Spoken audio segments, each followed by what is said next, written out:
بسم اللہ الرحمن الرحیم۔ شروع اللہ کے نام سے جو نہایت مہربان بڑا رحم کرنے والا ہے۔ باسلامت زبان۔ بنو عباس کے ایک بڑے سرکاری آفیسر کا ایک غلام تھا جس کا نام رفیت تھا۔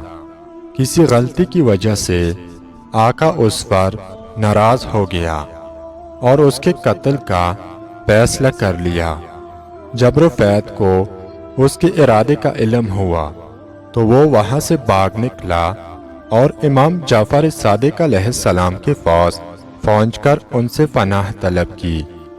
امام جعفر صادق علیہ السلام نے اس سے فرمایا کہ تم اپنے آقا کے پاس واپس چلے جاؤ اور اس سے میرا سلام پہنچاؤ اور اس سے کہو کہ فرزند رسول جعفر بن محمد کہہ رہے ہیں کہ تم مجھے کوئی اذیت نہ دو۔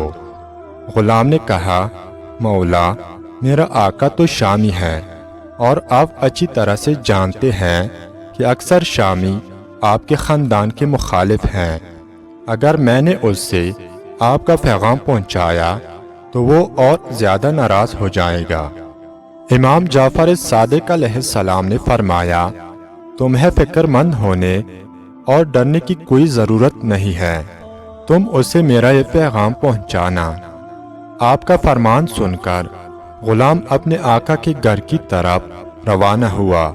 وہ صحرا میں سفر کر رہا تھا کہ ایک اعرابی سے اس کی ملاقات ہوئی جو کہ علم قیافہ اور مستقبل بینی کا ماہر تھا۔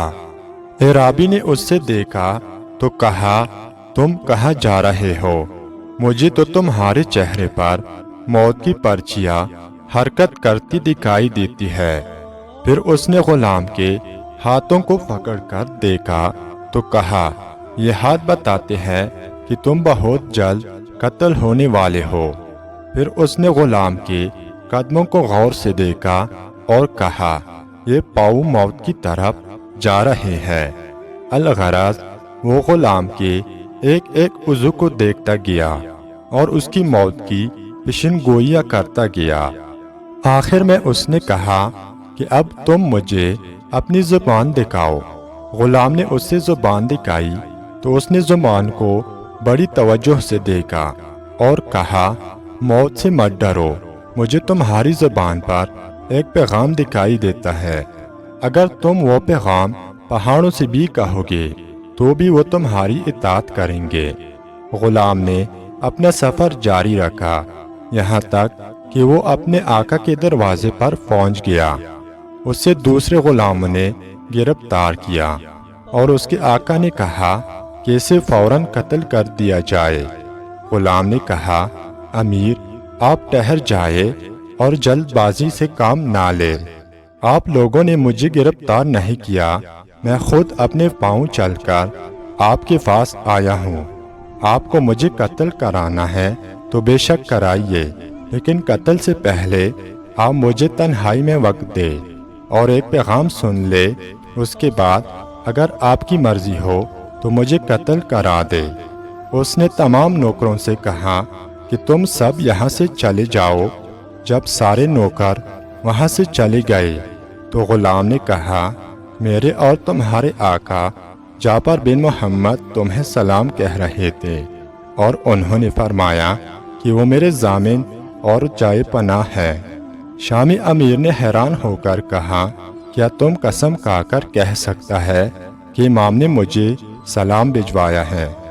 غلام نے قسم کھا کر کہا کہ واقعی مولا نے تمہیں سلام بھجوایا ہے۔ اس نے 2 مرتبہ غلام سے یہی سوال کیا اور ہر بار غلام نے قسم کھا کر اسے یقین دلایا۔